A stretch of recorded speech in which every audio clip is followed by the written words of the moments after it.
बोल सिंहासनाधीश्वर राजा अधिराज योगीराज श्रीमंत योगी श्री श्री श्री छत्रपती शिवाजी महाराज की स्वराज्य रक्षक संभाजी महाराज की जय जिजाऊ जय जिजाऊ छत्रपती शिवाजी महाराजांच्या पदस्पर्शाने पावन झालेल्या भूमीत मला शिवरायांविषयी माझे मनोगत व्यक्त करण्यास संधी दिली त्याबद्दल आयोजकांचे आभार. महाराष्ट्राचे आदिदैवत भूपती द्रुपती पृथ्वीपती परमप्रजाती प्रकल्प बुद्धिमान विज्ञानिष्ठ जगविख्यात विश्ववंदनीय राजा अधिराज योगीराज श्रीमंत योगी श्री श्री श्री छत्रपती शिवाजी महाराजांना या जिजाऊच्या लेखीचा मानाचा मुद्रा छत्रपती शिवाजी महाराज की हे शब्द कानावर पडतात ज्याच्या मुखातून आपोआप जय पायात पडतो रक्त सळसळते छाती अभिमानाने फुगते अंगावर सरकम काटा येतो अशा मराठमोळ्या बंधू आणि भगिनींनो मी चैत्राली भरत गायकवाड मी आज तुम्हाला अशा महान व्यक्तीबद्दल बोलणार आहे ज्याचा मला तुम्हालाच नाही तर संपूर्ण देशाला अभिमान आहे. विजयासारखी तलवार चालवून गेला निधड्या छातीने हिंदुस्थान हरून गेला वाघनख्याने अफजल खानाचा कोथळा फाडून गेला स्वर्गात गेल्यावर ज्याला देवाने झुकून मुजरा केला असा मर्द मराठा माझा शुभा होऊन गेला इथल्या मातीत जन्म घेणाऱ्या मुलाला सुद्धा सांगावे लागत नाही की छत्रपती शिवाजी महाराज कोण होते कारण जन्मातच दिसली माती त्यांच्या मनावर ते नाव कोरून ठेवते. छत्रपती शिवाजी महाराज हे नाव अख्ख्या महाराष्ट्रातच नव्हे तर संपूर्ण जगाच्या कानाकोपऱ्यात पसरलेले आहे. कोण होते शिवाजी असे कोणते कार्य केले त्यांनी की आता 350 वर्ष उलटून गेली तरी त्यांच्या नावाचा जय जयकार अख्ख्या जगभर होतो.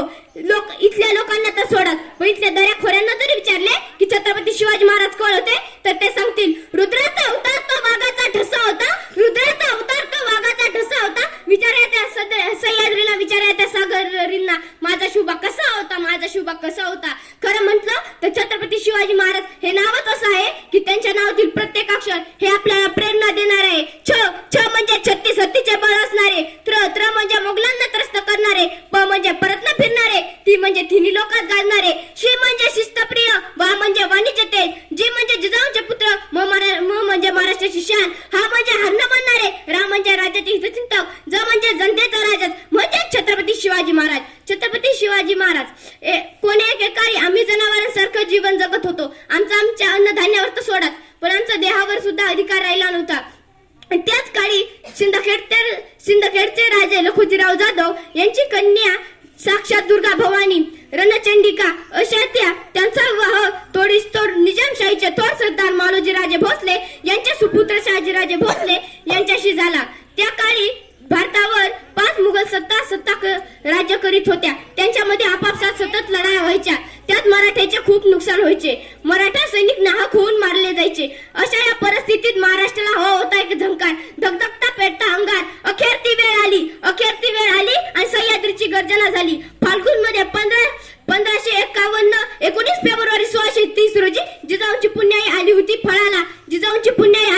फळाला कारण जनतेचा पोशिंदा राजा शिवबा जन्मला अरे माझा राजा जन्मला अरे माझा शिवबा जन्मला दीनदलितांचा कैवारी जन्मला दुष्टांचा संवारी जन्मला अरे माझा राजा जन्मला अरे माझा शिवबा जन्मला. शिवाजी महाराज जिजाऊंच्या संस्काराखाली हळूहळू वाढू लागले इतक्या दिवस अंधारात राहिलेल्या महाराष्ट्राच्या माथ्यावर जणू सूर्याचे किरणच पसरू लागले होते. जिजाऊ मातेंनी शिवाजी महाराजांना शिकवले न्याय अन्याय याच्याबद्दल लढायचे त्यांना शिकवले जर कोणी चुकत असेल तर त्याला सत्याची वाट दाखवा आणि जर कोणी नडत असेल तर त्याला मराठ्यांची जात दाखवा जर कोणी चुकत असेल तर त्याला सत्याची वाट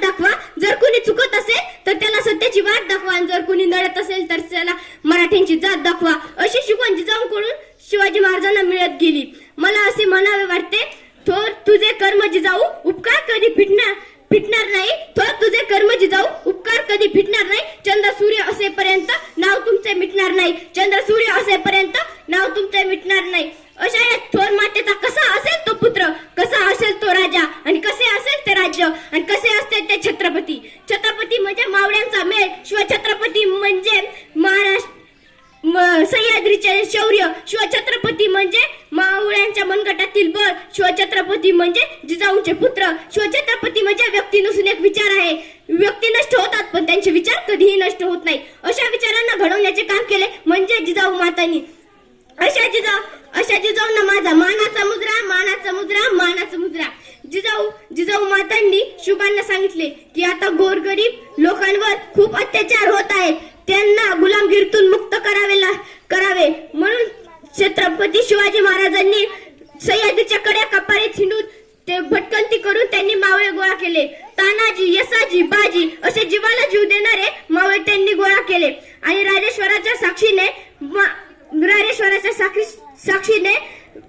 पहिली स्वराज्याची पहिली मुहूर्तमेढ रोवली. हर हर महादेव असा आवाज सगळ्या आसमानात गुंजला आणि वयाच्या 16व्या वर्षी शिवाजी महाराजांनी स्वराज्याची मुहूर्तमेढ रोवली. एक होते शिवाजी, त्याला भीती नव्हती जगाची, चिंता नव्हती परिणामाची, कारण त्यांना साथ होती मावळ्याची आणि शिकवण होती जिजाऊ मातांची. त्यांनी मुहूर्तमेढ रोवली स्वराज्याची. इतिहास विसरणारे माणसं इतिहास कधीच घडू शकत नाहीत. इतिहास विसरणारे माणसं इतिहास कधीच घडू शकत नाहीत. आणि इतिहास घडवणारे माणसं इतिहास कधीच विसरू शकत नाही. इतिहास घडवणारे माणसं इतिहास कधीच विसरू शकत नाही. हाच इतिहास ओजस्वी तेजस्वी इतिहास याच मातीत शिवरायांनी घडविला. याच मातीत शिवरायांनी घडविला.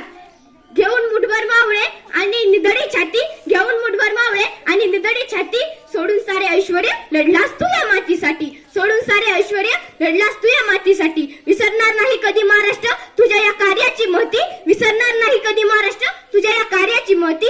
तूच आमचे मंदिर, तूच आमची मूर्ती, तूच आमचे मंदिर, तूच आमची मूर्ती. मित्र, आजच्या काळात खरी गरज आहे शिवरायांचा विचार गुण अंगी बाळगण्याची आणि सर्वांनी एकत्र येऊन कार्य करण्याची, शिवरायांचे किल्ले गडाचे रक्षण करण्याची आणि परस्त्रीला माते समान दर्जा देऊन तिचे रक्षण करण्याची. आणि हीच असेल माझ्या राजाची जयंती, हीच असेल माझ्या शुभाची जयंती, हीच असेल माझ्या राजाची जयंती, हीच असेल माझ्या शुभाची जयंती. जाता जाता मी एवढेच म्हणेन, तोंडात नको हृदयात शिवभक्ती नित्य असू दे, तोंडात नको हृदयात शिवभक्ती नित्य असू दे. शिवशाहीचे सारे तत्वे वागण्यातून तुमच्या दिसू दे, शिवशाहीचे सारे तत्वे वागण्यातून तुमच्या दिसू दे.